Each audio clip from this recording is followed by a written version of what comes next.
BMMI ikhlas fisabilillah. Assalamualaikum warahmatullahi wabarakatuh. Teman-teman afiliasi PPT yang dirahmati Allah Subhanahu wa taala, di level pertama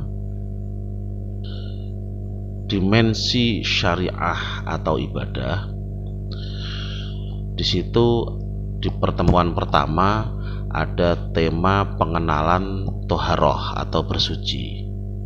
Kalau kita melihat tema dari tema pengenalan toharoh ini akan lahir beberapa materi, yaitu mengenal pengertian bersuci, mengenal air dan najis, mengetahui macam-macam air, mengetahui macam-macam najis, dan nanti diakhiri dengan evaluasi harian.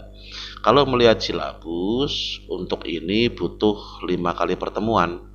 Akan tetapi dari kami tidak membatasi teman-teman untuk harus 5 kali pertemuan, tergantung kemampuan dari anak-anak kita, seberapa bisa mereka menyerap materi yang kita sampaikan.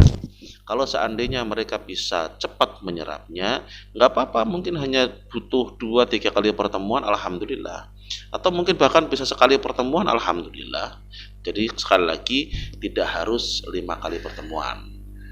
Lantas bagaimana untuk cara mengajarnya? Biasa untuk hal ini insya Allah belum terlalu sulit, yaitu mengenal pengertian bersuci. Kita kasih tahu anak-anak kita seperti apa sih bersuci itu, kan begitu. Bisa membedakan mereka nantinya antara sesuatu yang bersih atau suci dengan sesuatu yang kotor atau yang najis. Yang kedua, mengenal air dan najis. Jadi teman-teman semuanya yang dirahmati Allah Subhanahu wa taala, intinya untuk level ini kita tidak harus atau tolong upayakan jangan menjelaskan sesuatu yang terlalu berat buat anak-anak. Kenapa? Karena ini masih level awal. Jadi makanya itu bahasa kita di silabus adalah hanya pengenalan saja. Saya ulangi lagi, bahasa kita di silabus adalah hanya pengenalan saja. Jadi sekilas-sekilas saja. Contohnya seperti masalah air. Air najis itu bagaimana sih, Dek? Kan seperti itu. Air yang nggak najis itu yang seperti apa? Bisa nanti kita ambil air sebagai contoh.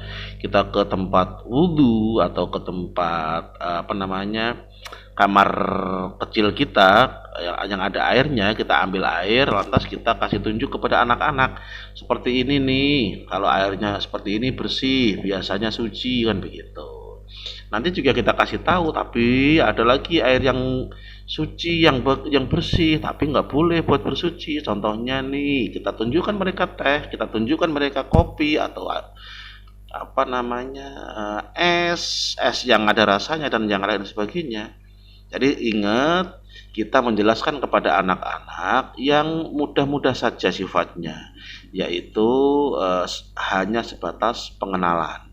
Lantas nanti masalah najis, seandainya masalah najis pun bisa kita sebutkan atau kita sedikit kenalkan kepada mereka contoh-contoh najis. Contohnya yang biasa kita lihat, ada yang biasa mereka adik-adik temuin saja di lingkungan mereka, seperti maaf kotoran ayam, kotoran kucing, dan yang lain sebagainya.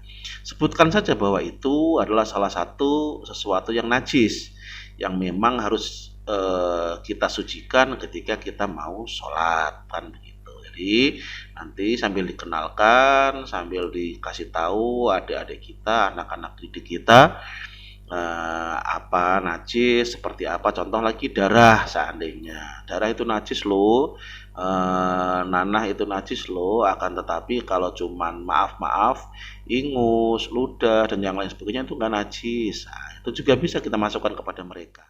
Kalau memungkinkan, jangan lupa pula contohkan najis juga yang selalu bersama mereka, yaitu maaf contohnya pipis. Kita bilangin saja ke anak-anak bahwa adik, kalau pipis jangan nyiprat ya.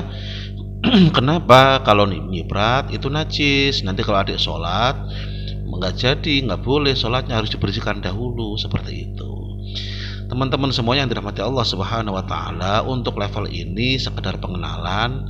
Nanti kalau mau lebih detail lagi, insya Allah ada pembahasannya dengan pembahasan yang sama, akan tetapi lebih detail lagi, yaitu di level kedua dan level selanjutnya. Sekali lagi, yang kita ajarkan kepada mereka untuk level ini adalah masih sekedar pengenalan. Jadi intinya yang penting anak-anak kenal, anak-anak sekilas tahu, tetapi mereka tidak berat untuk mencerna atau memikirnya. Nah, setelah itu nanti baru kita evaluasi bagaimana kemampuan atau sejauh mana mereka menangkap apa yang telah kita ajarkan kepada mereka. Terima kasih. Mungkin untuk